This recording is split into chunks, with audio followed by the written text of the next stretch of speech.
So first of all, I want to start off by saying big thank you actually to this community on this channel. I'll tell you what, it really is something. It's great to see the channel growing and people getting involved with comments and stuff. But a lot of people have been asking about the hacking situation. I'm really pleased to say it's all been sorted now. I'll tell you what, it's one of those, like, when people tell you about things like that, oh, your account's been hacked or something like that. I never really registered it as being that serious or as an issue, because I've really hasn't happened to me, to be honest, before.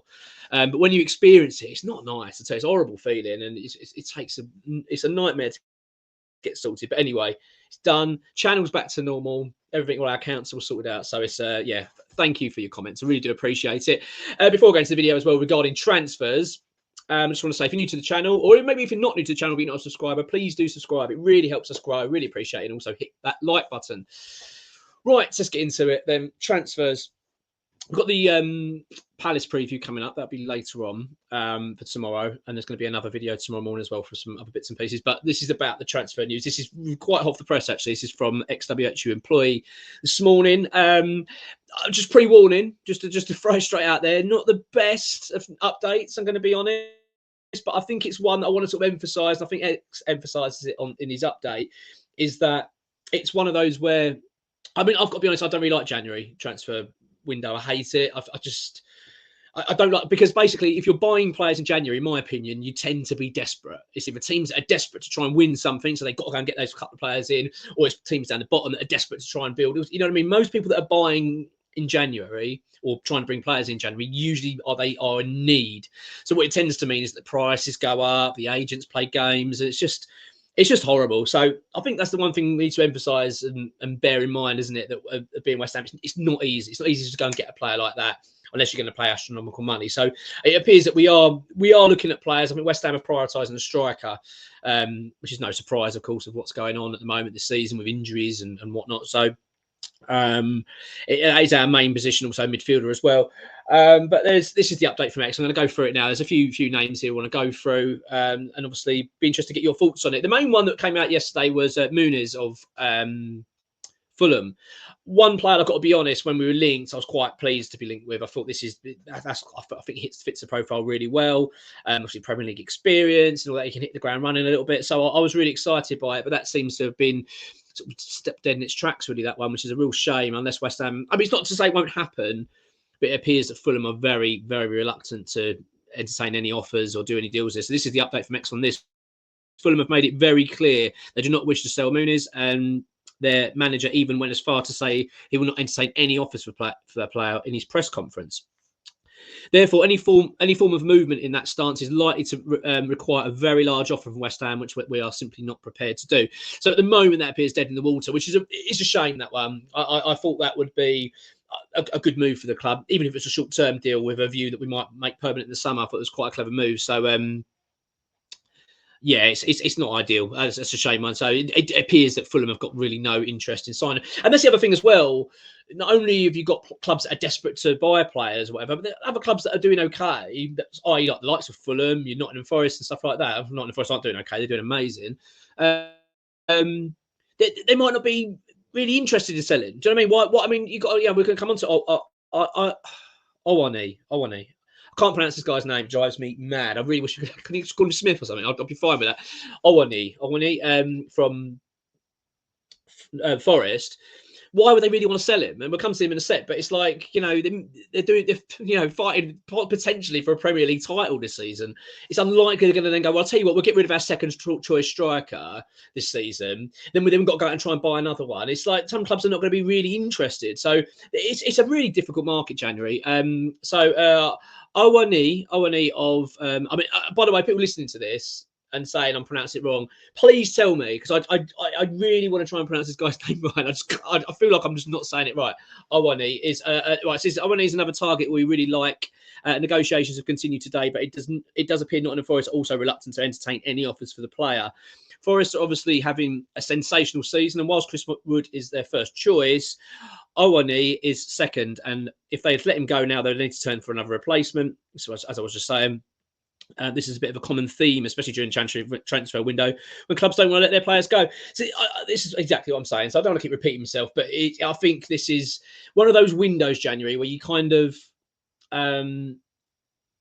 it feels like a lot of the deals happen right at the tail end of it. It's very frustrating, really annoying, but it is what it is. I think I think we will get players through the door this window. I'm pretty certain we will, but it's at the moment it's looking a little bit tricky for the players that we actually want and we consider in sort of, like our sort of high end top targets, And then we've got Evan Ferguson. Evan Ferguson still presents an interesting option for West Ham. We're still very keen on the player, but however, there are many others as well. But injuries to him and his fellow forwards have delayed any movement. So I'm going to go past that. It's not really interested. It was said that the fitness was delayed further. They said Evan Ferguson isn't available yet. The current verdict is he's going to be unavailable for another 2 to 3 weeks, which will then require another week to gain his fitness back. The club are therefore not in a rush to sign him. I don't think West Ham will go for Evan Ferguson on the basis of that. We can't go for a bloody injury-prone player. I'm sorry. The reason we're going desperately for a striker is because of an injury crisis. There's no point getting an injury crisis and getting someone to come in to resolve it who's injury-prone.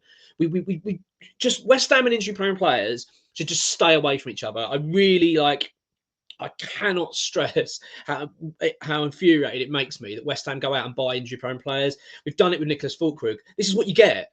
Do you know what I mean? First of all, arrives, bang, ankle goes. Oh, he gets to the running team, bang, his hamstring goes out for 3 months. This is what you get with injury-prone players. They're always going to break down, regardless. You can never manage them properly. The only player I think we've ever managed better who was injury-prone, very injury-prone, was Mikel Antonio. Of course, he's out injured at the moment, but that's non-football related, really, in terms of his injury. But you get what I'm saying. He's the only player I've seen that we've managed to manage him better, to sort of get him in a bit more of a good run in the side.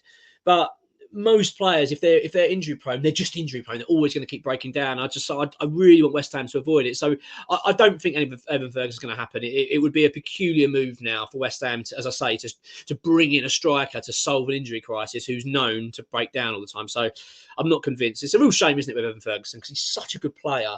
But we are where we are with that one. Marcus Rashford's not going to happen. He's going abroad, which I'm more than happy with. I don't rate him at all in terms of his attitude. Great player, but not a big fan of him as a person, to be honest. I don't think he'd be the good fit. Jonathan David also, it looks like more of a summer move that's going to happen. Always linked with Jonathan David, aren't we? It's like years, every transfer window I've mentioned this guy. So this is the one that seems, I think, more likely, and this is Andre Silva. So one forward who is definitely available and wants to join West Ham and could be sorted quite quickly is Andre Silva. The Portuguese international is extremely experienced, having played in 2 World Cups, 1 European Championships, and having played in Portugal, Spain, Italy, and Germany. He now wants to test himself in England. Whilst this transfer is clearly a gamble, and we haven't got a good track record at the moment with foreign forward signings, with it only being a loan deal with an option to buy, it could be worth the gamble. Silva is 29, his age isn't on his side, but the club have expressed a desire to bring in a couple of younger forwards this summer. I think that's the more likely deal. I think if West Ham are going to go and get a striker now to sort of patch up for the rest of this season, I feel like this guy fits the profile. He's not injury prone, so it's a big tick for us. That's one big thing, as I say, and his record's pretty decent.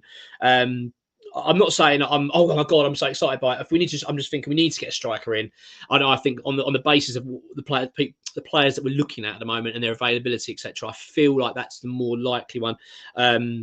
Or of course, Owani, but I'm not convinced Nottingham Forest are going to be really interested in selling their second choice striker while they're doing so well. Why would they want to hamper their season and cause issues? Unless of course, the only way to do it is go in with monster money. But West Ham haven't got that. And we don't want to do that. You don't want spending double the amount of a player's worth just to get you through 17 games of a season. Doesn't seem right. So that's why I'm with that one.